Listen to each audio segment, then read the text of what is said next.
For those of you who don't know, I didn't sleep last night and only got like an hour and a half or 2 hours the night before because I am filming a movie called Amerigeddon. Woo! Yeah! Directed by Chuck Norris's son, Mike Norris. I play a Russian colonel, Colonel Kasher. I am big bad guy. I work with UN. The EMP attack takes out America and UN takes over America. We take your guns, it's okay. Moose and squirrel. So that's what I was doing till 6 this morning. Actually, we just shot one scene and it's where something blew up. And I didn't know this, because I haven't done an action movie like this before. When they blow up stuff on an action movie set, they pretty much just blow it up. The effects means blow that shit up. And so they were like, stand here, and if stuff flies at you, cover your eyes. Okay. How big was the explosion? It was loud, not very big, but it was scary. And I also got to fly in a helicopter for the movie for like 4.5 hours straight with a stunt helicopter pilot. It was like the most amazing roller coaster I've ever been on. I got in my car to drive home at the end of the day and I was like, this thing sucks. Stupid car. I found myself going 120 miles an hour at one point. I'm like, oh God, slow down. And there's no cops in it. There weren't. They couldn't have caught me anyway. I would have flown away, camera. Just you and I can talk now. So, this is my basic Q&A, my anime Q&A. You can ask me anything you want to about anything. I can refuse to answer it. Oh my goodness, yes, he's here. What was it? Yes. I love you too. Why are we whispering? So, for those of you who don't know, I started off my anime career in the role of Garlic Jr. From Dragon Ball Z, and then moved on to Android 17 and Capito and Master Shed and Mr. Shu and a bunch of characters. And then I did Hiei from Yu Yu Hakusho. Yeah. And then I did, most recently, like Stein and Soul Eater and Austria and Italia. So weird, at an 18+ convention, there was no squealing or covering of the nose. Usually if I say Italia, it's like this. Tea! That's good. That sounds so weird coming out of you guys. I also do video games. Borderlands 2, I had about 5 characters in that. The Ghostbusters video game, Eon Flux. I just recorded another one yesterday. I do Star Trek Continues. I play Dr. McCoy in Star Trek Continues. And directly after this convention, I go back to film some more Star Trek Continues. So I leave here, go home, feed my dog, get in a plane, fly away. Do you spend any time with your dog? Poor dog. I have a roommate, he takes care of him when I'm gone. But when I am So home, basically it's your roommate's dog. it's a very like, he's got a love-hate relationship with the dog. It's technically my dog, so he's always kind of passive-aggressive towards it. But the dog also knows this and bugs him more specifically. But he's kind of a passive parent. He lets the dog get on his lap and stuff, and I don't. I'm straight.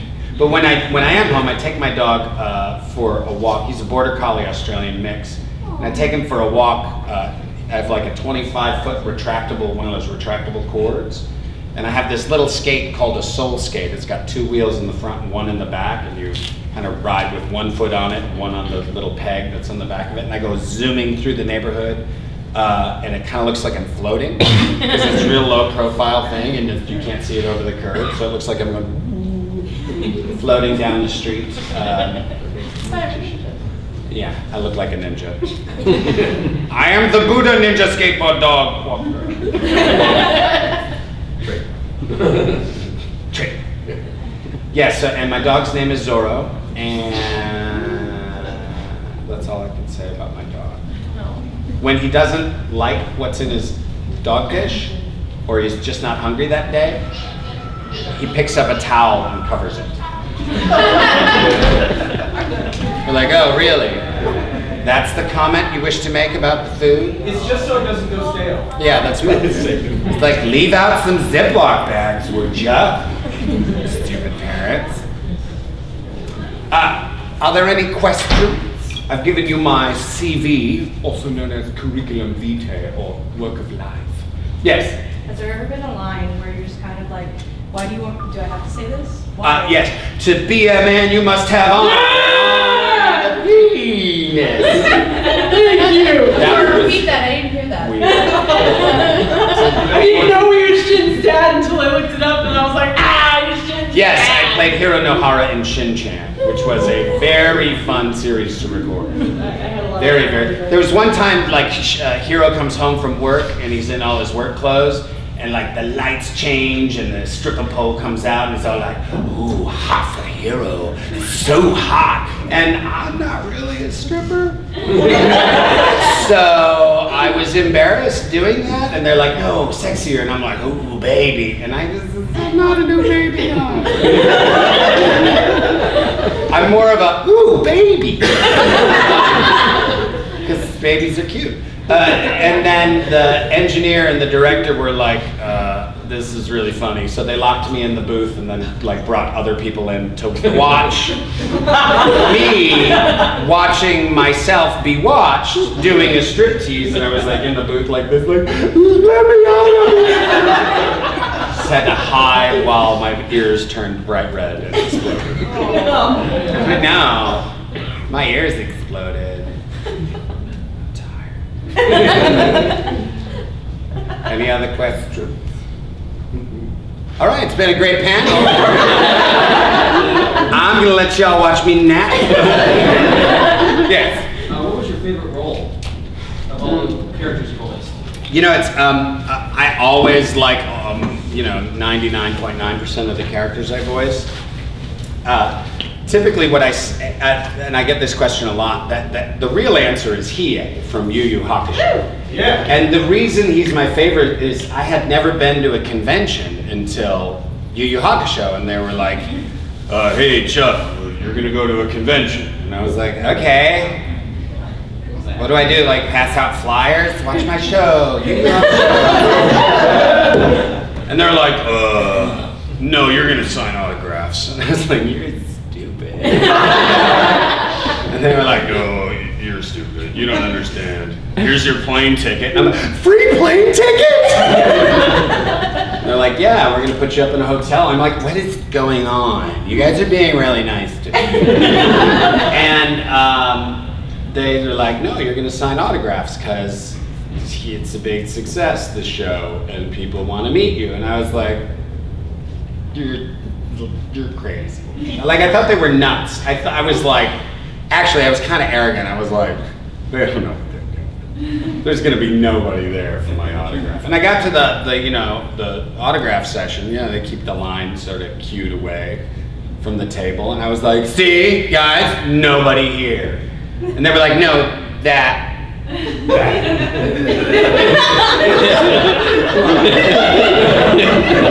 Is your line. And I was like, oh my God! And they're like, release the hound!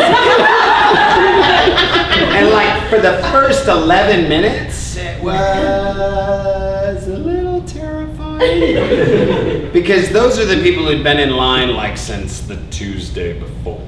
They're like, we really have to pee, but we really have to meet you too. And I was like, go ahead and pee. And, so they were kind of like, and I was like, and, but I got used to it after like 11 minutes, and I calmed down and people calmed down, and I realized if 14-year-old girls come up crying, yelling at them is the wrong thing to do. You only have to do that once to figure that out. They're like, I love you, stop it! You're like, wait! You wrote your autograph! I'm sorry. So once I figured out how to be like appropriately thankful for what everybody was bringing up to the table for me, which was their love of the show I got to surf on. I kind of consider it like surfing. Because the real artwork, the real thing we all love is the way it looks visually and the stories that are told. The voice acting has to be good also. Oh, you mean it's not for the hot guys? Well, duh. He's a voice actor and not a. Yeah, so as a voice actor, we get to kind of be the 3D analog representation of the characters that you guys love, because we do the voices. So it's a gift that we get to do it, and it's really awesome.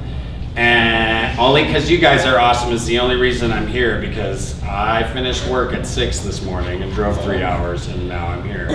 We love you. And all of you have 2 heads.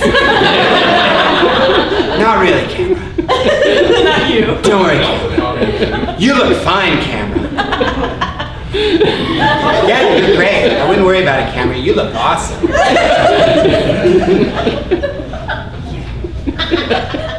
Hey, you've seen things. There's a floating polar bear. Oh, camera. There's a floating polar bear. Real long. Come back here, camera. Come back here.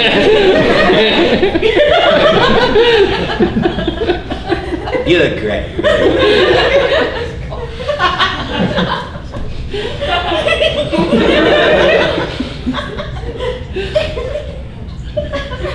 Yes, question? What is it like voicing video games compared to voicing anime? Oh, they're similar and different. In anime, we always have the video footage first, so you have to fit your line into the mouth flaps. Video games have a similar thing in that certain reactions or taunts or things have to be under a certain time limit, but they don't have to be like spaced in a certain anime flap way, which makes the acting difficult sometimes. And video games, you tend to make your throat, bleed.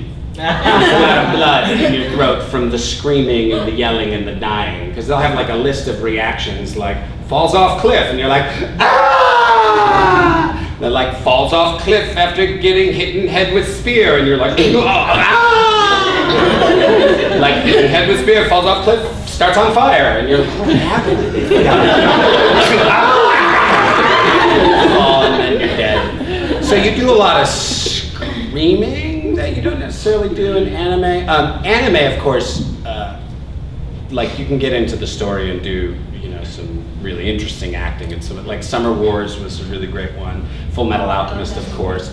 Fetch, Nina, fetch. What? Too soon? Poor Camera. Camera's crying. You look great. I wouldn't worry. Any other questions? Yes. Are you going to say we could keep on looking at the camera? That's really weird because you were throwing your voice. Did you have your hand raised? No, you didn't.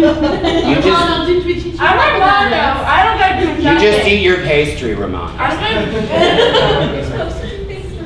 You can both ask a question. There's plenty of air left in the room. Yeah, I'm sure you didn't want me, so. You want this one instead? No, I got to use this nano bastard, so. Well, what's the reason? One's a sweetie and one's a. You guys want to have a discussion or ask a question? Do you have any con horror stories? Oh. The con typically doesn't provide horrors. Oh, horror story.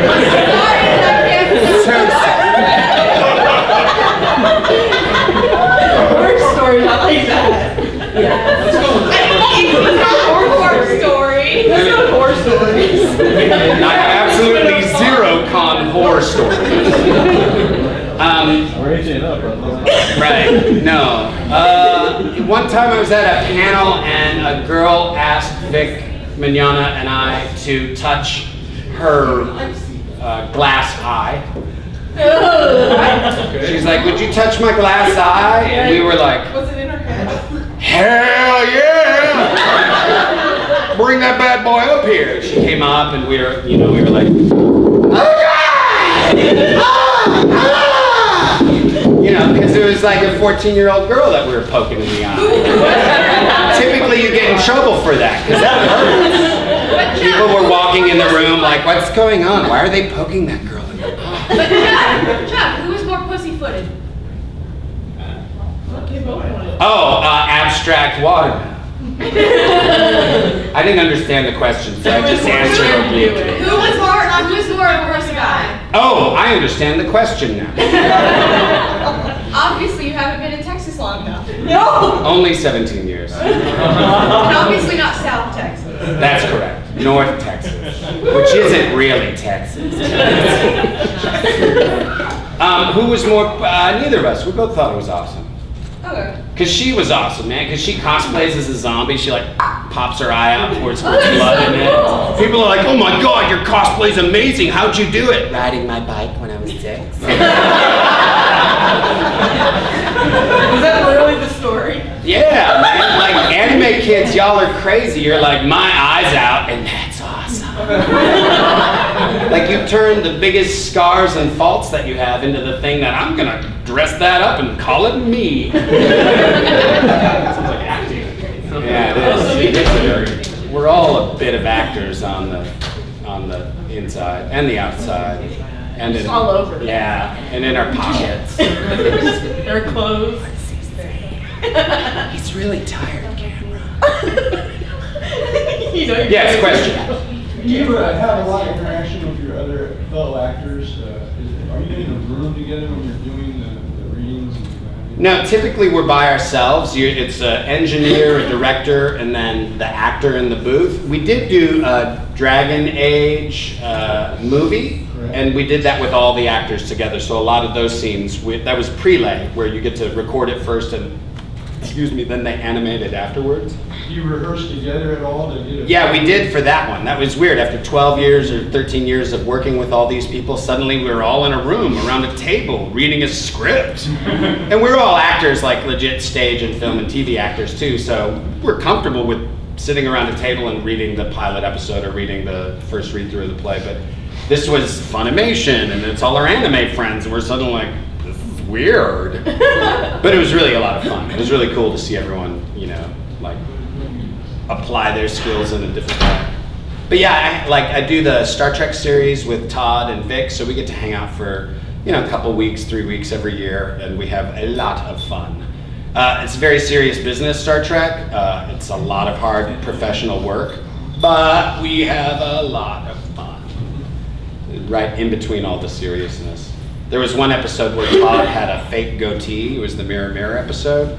And the glue was such that he couldn't laugh or the beard would fall off. So we spent the whole shoot trying to make Todd laugh, right? You just come in and make funny jokes and he'd go,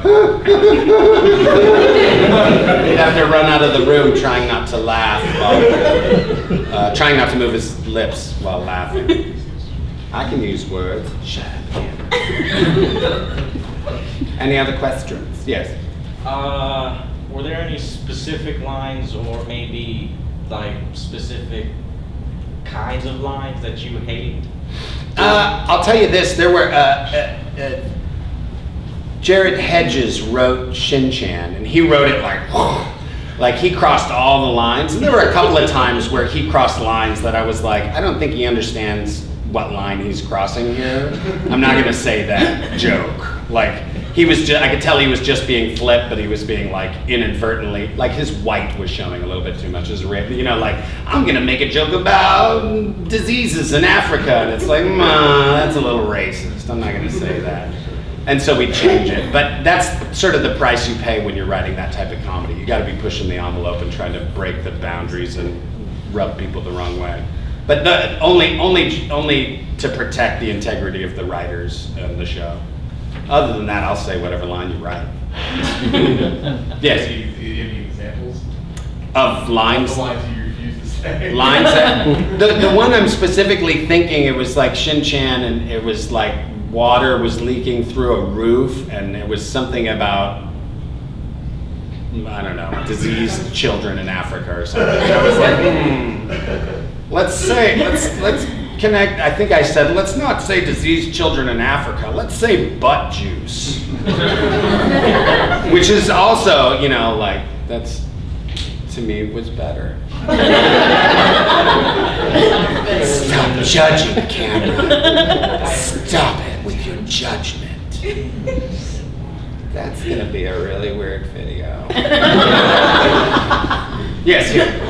Yes, I know since you work with it on a daily basis on a professional level, but do you enjoy anime on a personal level? I mean, any shows was you posting a lot, from other studios and things you enjoy? Yeah, I started with Star Blazers and G-Force and Oh yeah. my first real introduction to anime was Akira. Yeah. And that was mind-blowing because we might have been having herbal remedies of some sort. Talking about ginseng, camera. And it might have been college. And I might have said, cartoons can do this! Because I'd never seen a full-length movie with that much scope and vision and it was like, this is amazing. So we made that our regular thing.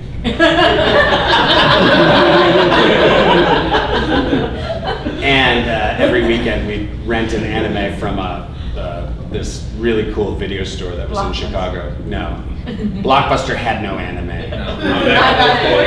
No, so it was like a wall, and it was all subs. None of it was dubs yet, so it hadn't made it over yet. But it was really cool. It was fun to be.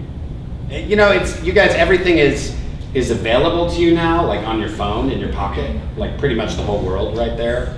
There may be streaming issues, but other than that, anime back then, there was a limited selection, and then we'd get excited when a new. There's still some of this genre that's like that, some of this niche that's like that, but a lot of it is.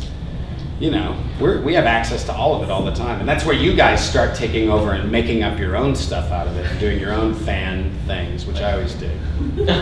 Except the crazy hentai. Yes.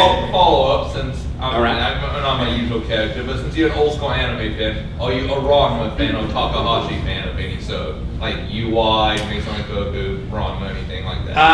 I've seen bits and pieces of almost everything. I haven't delved seriously into any anime in a long time. I hadn't even seen an episode of Attack on Titan until I was at a convention with Matthew Mercer, and there was a VIP event where we were going to be watching an episode of Attack on Titan, and Matt was like, "You want to come watch it with me?" I was like, "Yeah, man, that's fine." And he's like, I'm like, "What's your character?" He's like, "Oh, you'll see. It's a cool episode." And I'm like, "Okay." And I knew nothing about Attack on Titan, and I was like, "Giant zombies!" And he was like, "I know." And I was like, "One of them's a baby!" He's like, "Creepy, right?" I'm like, "Ah!" And then they're chopping and killing, and then everything's gonna be destroyed, and this guy, Mercer's character comes in oh, and Titans are falling, and then he's done one that just fell, and he's like, "I'm awesome." And I was like, "Dude, your character's awesome." He's like, "I know, my character just said that." But then I was like, that show's awesome. So I still haven't even caught up on that. That was episode 5 I randomly saw. So I gotta start from the beginning and go on. Netflix. I know, but it's so comfortable to nap on the couch. Yes, question.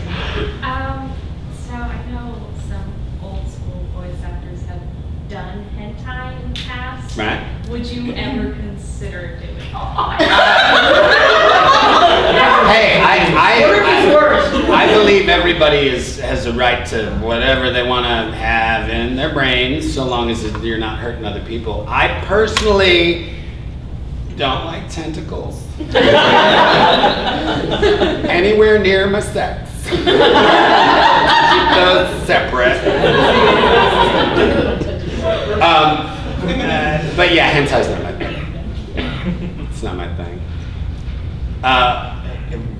No. I mean, I suppose if it was there was an amazing hentai that was people were talking about it artistically, and there was a real point to the sex, or there was something that was a story, an important story being told. The first time I saw hentai, I didn't even know what it was. I mean, I was at my second convention. I'm like, video game room? Oh, that's fun. Oh, look, another video room? Oh, hentai room? What's this? Ah! I had to run out and oh, I can't unsee that pirate or whatever. Whoa! reminds me of a joke. What is a pirate's favorite letter? R. No, it's the C. That was a good one. I had to cleanse our hentai palette with a kid joke. Yes. She can go. Okay. I already asked. You're right. So, what interests do you have outside of acting? Outside of acting, I write. I am currently writing an adaptation of Snow White and Rose Red in anapestic tetrameter, which is the same rhyme scheme used by Dr. Seuss, which is going to be illustrated by my girlfriend, whose art is on my table down in the dealer's hall. So we're working on that book together. And we just actually wrote 2 books that are creative writing books utilizing her artwork and my words. I also make movies, like, with the camera. Yeah, with your girlfriend. I'm tired.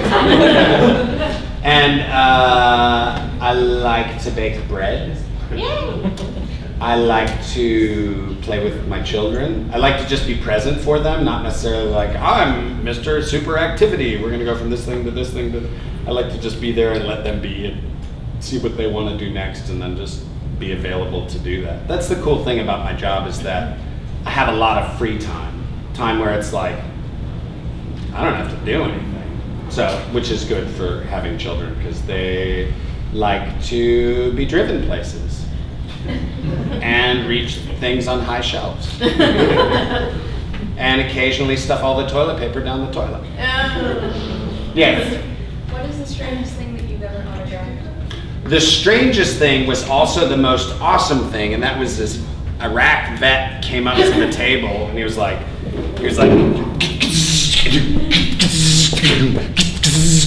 with his like Iron Man leg with like blue chrome and alloy, and he was like, sets it on the table and goes, sign it. I was like, oh God, that looks really expensive. How much did that cost? He's like, $80,000. I was like, oh God, this is like signing a Bentley.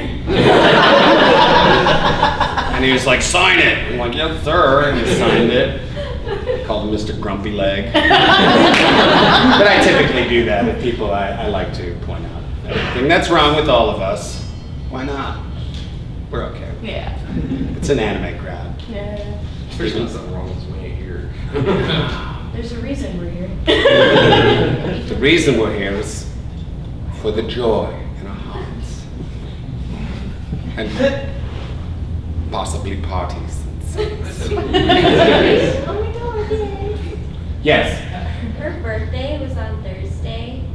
Think you could say happy birthday to her? In Emperor Pilaf's voice. Ah, thank you. Oh my God, happy birthday. I have a follow-up question. Can You you have a give fo- her like a really, really good hug? She just went through some serious bull. Come here, come get your hug. I'm not going over there, that's too much work. Tell the story in private. Come here. but- Oh. Yeah, that's the reason we go run a bit You're late. welcome. Don't tell the story in She went public. through something traumatic. We'll tell you. Sorry. All right, you can tell me in private, or we can just have a sharing session. Everyone prepare to cry. We could always cry and tell our deepest, darkest fears. Spiders. Yes, spiders. More questions? Yes. Your most memorable audition story here. It wasn't an anime audition. It was an audition for jeans, and it was. They had like a little box, and they had like a camera filming you there, and they had like a little box, and they're like, put your foot up on the box. It's like you're out on the range and you got dirt on your jeans. Try to get the dirt off your jeans, and so you're like, yeah. No, like no. See if your cows are out that way. So see if you can see your cows out that way. And get the dirt off your jeans. No, put the foot up on the box and look at your cows. Get the dirt off your jeans. No, the dirt's more on your pocket. And just use one hand. Like everybody that came out of the audition was like, did we all just spank ourselves? At least it wasn't a representation. And we're all convinced to this day that that was some like Chicago casting director going, I bet I can get all the pretty boys to come in here and spank themselves.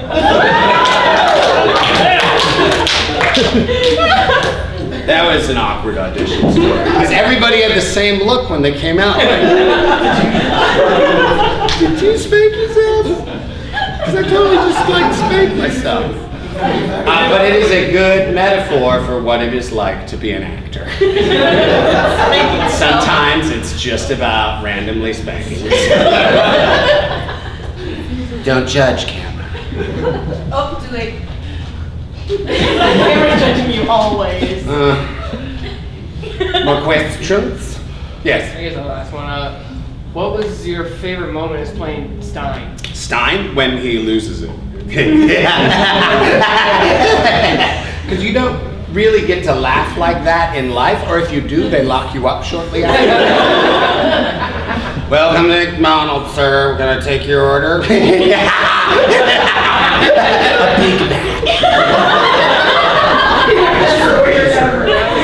Better than Emperor Pilaf. Oh, I don't know. Emperor Pilaf's voice I actually got by imitating Edith Bunker from All in the Family. So Emperor Pilaf's really a 60-year-old woman from Queens. Oh, Archie. Any other questions? Sure. Yeah.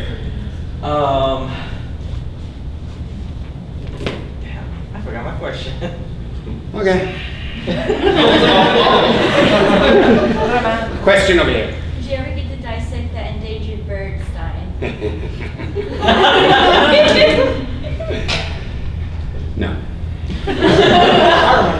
I'm actually, like on a personal level, I'm not in favor of dissection for children in school Thank at you. all. I think it teaches, because you honestly, when you're a little kid and they make you kill the frog and then dissect it, you feel bad. Because you're killing something. I dissected the frog that It's was either already already dead. dead or you Never already done have to kill yourself. Yeah. I got enough for it. I'm not a fan. Like that sort of mechanical process that Stein has for discovering, obvious mechanical process. Me personally, I'm more of a sort of understanding the whole biological process. I don't know, that's a little too deep. Someone ask a stupid question. No. Oh wait, no, you remembered yours, and then we'll go to you. What other, I guess, auditions have you done that's not anime or games or jeans? Not anime or games or jeans. Like spanking yourself. I just had an audition for a lead in a movie which I was really excited about because it would be playing an Irish folk singer. So I got to dust off my Irish dialect. And I also got to take out my guitar and start playing Irish songs. And it was like a day and a half to get the audition crafted, and I did it. It's a well-respected Scottish director and a well-respected Scottish actor already cast, so send up your good thoughts for that one. I'd like to get that one. That'd be fun. Yes? Have you ever gotten hired for a project and had it sink or sink or go wrong? Like, like one of these. One of the first big commercials I booked was a Dockers commercial. And it was supposedly the Dockers Super Bowl commercial. And I was not a football dude at all, and still am not. I grew up in Chicago during the reign of Michael Jordan, so I was a basketball guy. But it was supposed to be the Super Bowl commercial, and we filmed it, and I got paid for filming it. But typically a Super Bowl commercial ends up running a long time, a lot of times, because it's the awesome Super Bowl commercial. So you make money on that commercial for like the next year and a half. Just what we call mailbox money. You're like, oh look, money just magically appeared because they're showing the commercial in Canada or whatever. And I watched the whole Super Bowl, and it was like getting towards the end and I hadn't seen my commercial. And then suddenly it was like the Dockers logo came up and I was like, yes! And then it was a totally different commercial without any of us in it. And we were like, oh! We're so sad not to have the Dockers money. You haven't ever worked, for example, on something that actually fell apart script-wise or vacuum-wise while it was in process? No, I've been lucky in that. I've never, sometimes projects take a long time to get through post-production. And that's typical on indie projects. But yeah, they've all made it across the finish line, yes. So your career has a very wide range of things that it applies to. Do you prefer that way to jack of all trades, or would you prefer to be more specialized? And if so, what would you prefer to specialize in? I think I'm sort of gearing myself down towards being a regular writer, so that I write things, an occasional director, and an occasional actor. So I'll pick, maybe in another 2 years, I'll pick another film I want to do, and I'll get funding for it, and I'll film it, and I'll shoot it, and I'll take it through post, and do it much quicker than I did the last one, and then take another 3 or 4 years off from making a film. And then if a directing project comes along, somebody wants me to direct something and I really love it, I'll do that. And then, like I have some friends who are well-respected filmmakers who we've always wanted to work together, and they're like, maybe the next one will have something. And so if one of those comes along, I'll do that. But I talked with my agent, and I don't have to like hustle all the time for money now, mostly because, and listen to this, I keep my expenses incredibly low. If you start making money, cut your bills. Like if you get a raise, don't like, I got a raise, I'm gonna get a bigger car. Go, I got a raise, I should sell my car, get a used one, and take the bus. Like do the opposite, and then after like 5 or 10 years of doing that, you'll be like, I don't really have to work anymore. And that's sort of the way I've crafted my life and my career, to where I get to pick and choose what I wanna do. I don't live in a mansion. I drive a 2005 Mazda wagon, which is a big step up from my 96 Ford Windstar. I live in a modest house in a modest neighborhood. I don't have a heroin addiction. I don't know, what else costs a lot of money? So I get to make money to put food in my children's bellies and keep the lights on, and a lot of my vacations I get to take for production. Like I took my boys out to Georgia to play around on the set while we were filming Star Trek, or we go to a convention, Colossal Con, and it got an inside water park, so you bring children to that. So I mean, a lot of my family stuff can get covered at work, and so I highly recommend you craft your lives that way, because you get to the freedom you have when you're like, oh, I'm not overburdened with a whole bunch of bills and debts and things that are crazy, and I have to work today. That's the greatest feeling in the world, to be like, I was really sad when I found out I was going to be shooting till like 4 hours before the convention, and I still wanted to be here because, number one, I said I was going to be here. But number two, this is really easy and fun. It is fun to chat with you guys. It's fun to hear what's going on with your lives. So, Thank you. Well, not you. I mean, I'm kidding. I'm a horrible human being. Any other questions? Yes, sir. Do you ever catch yourself slipping into your previous voices from some of your other roles, like when you're playing with your children or out in conversations? Do you ever slip back into a specific voice? Yeah, I have a tendency, like the woman that comes, this one. For a while, I thought that was my inner gay man, but I realized it was a woman. And I realized it when she said she is such a bitch. And I was like, oh, she's a woman, not a gay dude. And in Russian, I tend to be British when I fly. I don't know why.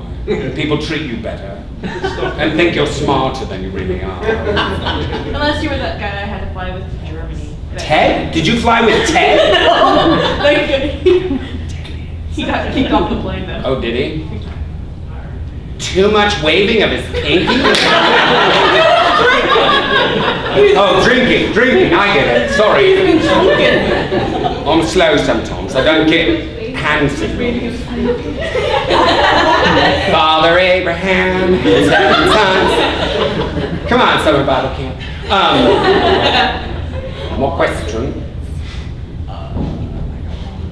Yes. Can you just like yell out obscurities for just because I find it funny? Yell out obscurities. Yeah, And like also idiots, voice. bastards, and things like that. Obscenities. Obscenities. Oh, that. Obscenities? Crust. I like obscurities better. I was like, crystalline swizzle stick. Boy, that's obscure. Jelly donuts on strings. Totally obscure. Words that rhyme with orange. Wow, that got a groan. Those are real rhyme Nazis. Like a room full of poets who all have a poem that needs something to rhyme with orange, or their lives won't be complete. I'll give you a word, glornge. It means so happy you're glowing like an orange. We're glowing orange. Someone should ask a question, so I stop talking. Yes. I guess, do you have any roles that you like doing that were for games that weren't anime?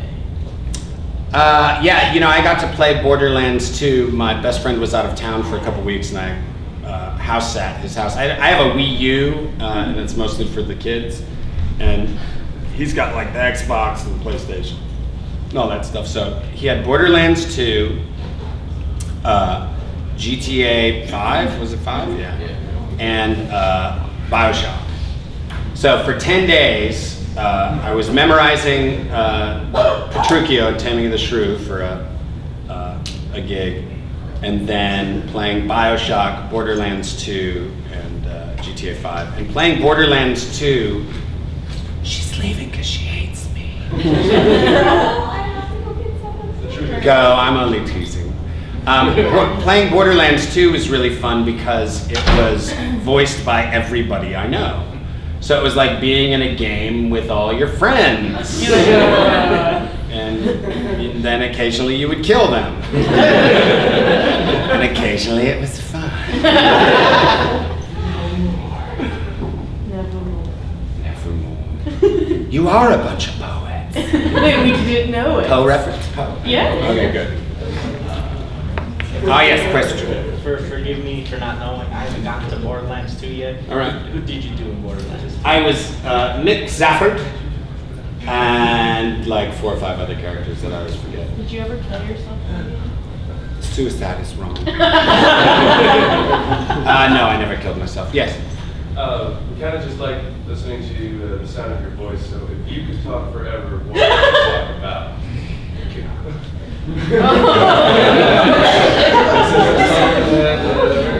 No. It would probably start out as a discussion of how it might be more appropriate to think of life like it was a video game, a self-generated, co-created video game with a massive amount of players who recycle themselves through the video game, and that the holographic experience that we're entrenched in has certain rules that have been kept from us for the purpose of keeping us down, keeping us sheep, keeping us in line, and that the true power that we have would resonate more fully once we understand where we actually came from, which is M42, which is why the meaning of life is 42. M42 is Orion's Nebula, which is the star-forming factory that forms the Barnard's Loop, the perfect Fibonacci spiral that leads directly to Earth. I could go on. You want me to go on? People were like, Or the electric side. "Your funny voice again." Talk like a crazy Russian. Crazy Russian. Ah, Musa was quote. You guys don't know that reference. It's a reference to bowling. Yes, I Thank you. Rocky. My Boris. Are there any other questions? Yes. When you get a role for a character, are you usually familiar with the character already from, I guess, the Japanese stuff or manga or? Sometimes, like the big properties that come up, a lot of us will check out the manga or check out the Japanese sub before we go into the audition. a lot of times you don't have time. You just get to the audition 10 or 15 minutes early and you have a little 3-ring binder with a character picture and then lines underneath it. And it's got a little paragraph description of who the character is. A little paragraph at the beginning telling you what the show is sort of about. And anime has certain genres within it. And you can you can tell if it's a high school, show or a mech show or a weird spiritual show or crazy wacky booby show or Shin-chan. Or Shin-chan, yes. Speaking of the auditions, though, have there been any that you just really wanted to get and didn't get, somebody else got? Edward Ones that Elric. you cast? I don't ruin that, brother. It sucked. Like, wow, everyone said Full Metal was great, but I can't listen to it. Yes. Was there ever a character that you auditioned for, but they gave you something else? Yeah, I wanted Yusuke in Yu Yu Hakusho. Spirit Gun, but I just never sound like I sound like I'm going through transition when I try to do boy voice. Spirit Gun. I'm not the best at the teenage hero voices just because my voice doesn't go that way. You're just more of a demon. Yeah, I'm the demon broken characters, the gravelly, and soon I shall transition into a doddering man. Well, you could be an old woman. I could be. No. I could be an old woman alien. Carly, get back here. Why was his mom British? Más preguntas? De sus bocas? More questions of your mouths? Yes. Since you're an old school anime fan, do you like to watch it in Japanese or do you like to watch it in the English version? It depends on. Honestly, it depends on the dub. I mean, if you are, and sometimes it depends on how it's subtitled. Like if it's white subtitles and it's a really light show, but if it's done in the proper yellow with black outline on the letters, then I always like to watch the sub and listen to the Japanese. And then sometimes I'll do the dub as well, but not always. Like Yu Yu Hakusho, I did with the sub and then with our dub because I wanted to hear. It's a very good dub. To be honest, that's one of my favorite dubbed shows. Yeah, I thought we did a good job on that. Thank you. Yeah. There was I am so sorry. Because you kind of look homeless. Just like I was picturing you like, damn you, Chuck Huber, I had a job before. Now, why did I watch that one episode of One Piece? Oh shit, I brought it. No, you eat one episode. You eat one episode of One Piece, and then 30 years later, you're like, I like this show. Oh, there's so many episodes. That show is a bear to direct and a bear to write, but it is amazing. Like, there's a phrase around Funimation that goes, so in this episode, it's gonna because One Piece. So you don't have to explain it. You're just like, oh, okay. It's One Piece. Okay. Yeah. It's One Piece.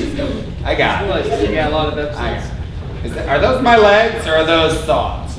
Oh, you guys are looking. I was making a One Piece. I made the whole audience. Really, what? Is that Christian Bale?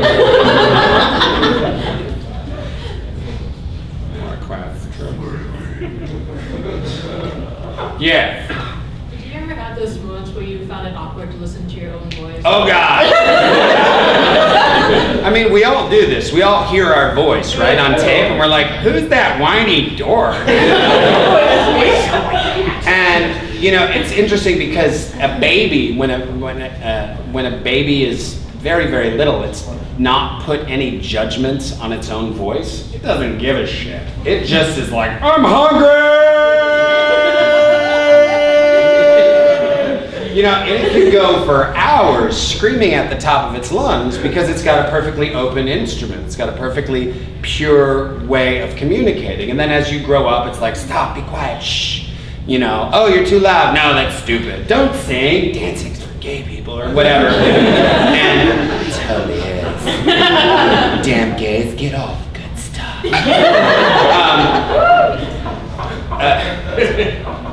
Sorry, gays. But you did get off dancing. What was I saying?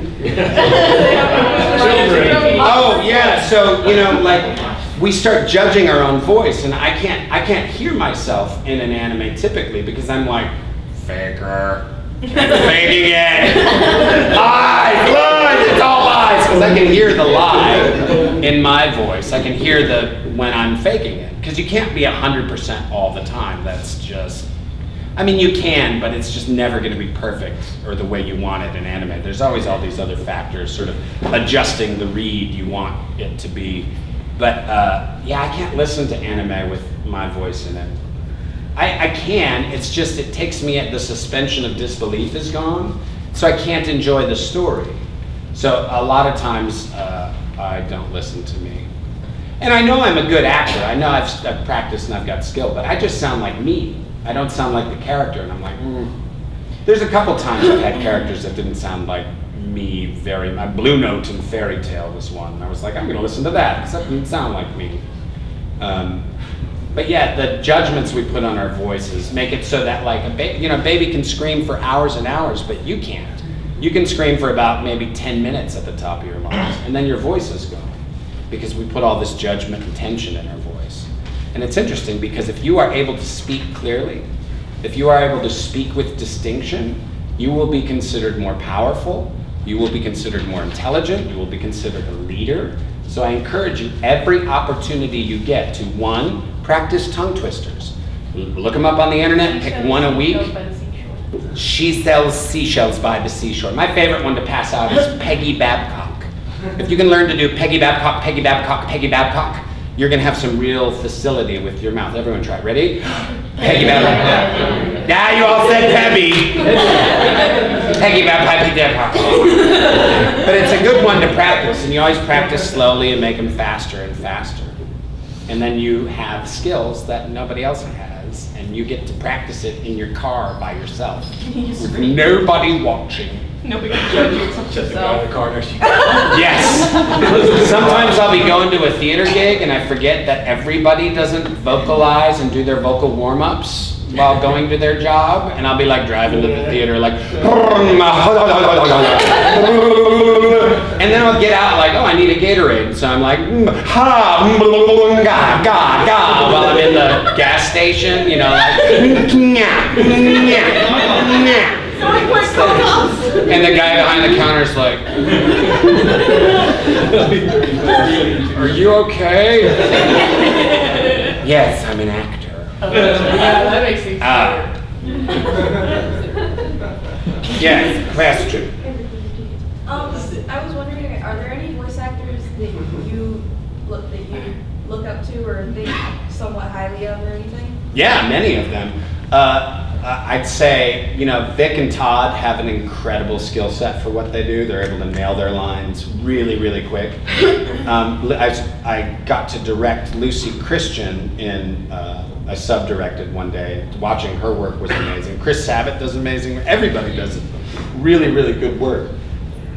You know, it's usually roles or certain properties that will sort of pop out. You know, Full Metal was one of those properties that everybody really brought their A game to it, and that's why part of the reason it was so successful. Yes. 5 minutes. I have 5 minutes. Is that your hand up, or you? Okay, go ahead. All right. When you did Voice Record 17, do you think the low voice was just like the perfect fit, and you could like do that all day, or did you prefer his higher voice? No, you know, it was interesting because I walked into the session for Android 17, and there was the video was stopped midway through a scene, and I went, oh, who's she? She's totally hot. And they're like, that's your character. And I was like, oh, creepy, creepy, creepy. And then I had like all these ideas for what Android 17's voice would be, and I was like, "Ugh," you know, and like, I'm a kid, and I was gonna make it all kind of, and Sabat was like, "No man, no, just do nothing." And I was like, "I'm gonna kill all the humans." "No man, less, just do nothing at all." And I'm like, "I'm gonna kill all the humans." Perfect! I'm like, "Dude, I'm barely talking." He's like, "That's what I want." I'm like, "Okay." It worked. It was like a voice actor vacation. Until we get to some of the battle scenes. It was all work. A little more hefty. A little bit of work. I think we got time for one more question. Yes, sir. Since you work with so many different genres of anime, which one would you consider your favorite to be? I like shows that sort of have the magical realism, like Summer Wars would be that, Mushishi, Bakano on the sort of ultra-violent side of it. You know, shows that sort of twist reality, I'm interested in. Sometimes the world-ending shows with the big giant whatever's gonna come in and destroy the thing, and they gotta do the thing to stop the thing. I like those too. They gotta be really tight narratives. You know, the world's gonna end shows where you gotta stop stuff. That's always fun. It's a genre. Last question, okay. Do you do any other voices that sound like Emperor Pilaf, and what does that do to your throat? Emperor Pilaf doesn't hurt that. Oh my goodness, yeah, maybe it does hurt. Oh crap. Yeah, that's sort of my standard high, weird alien voice guy. I haven't used, you know, Kululu's sort of in the same vein. I'm Kululu.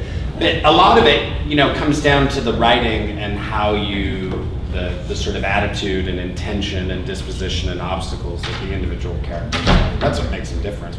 Emperor Pilaf could sound exactly like Kululu, and Emperor Pilaf is always getting thwarted at every turn, and Kululu is always managing everything from behind the scenes. Clicky poo. I just snorted. We're gonna end on the snort camera. All right, I'll be down in the dealer's hall if you guys want to do pictures or get your stuff signed. Thanks, guys. Give yourselves a round. Actually, I won't be in I'll be in the dealer's room right away, but then after about a half hour, I am going to go get a massage in that massage chair.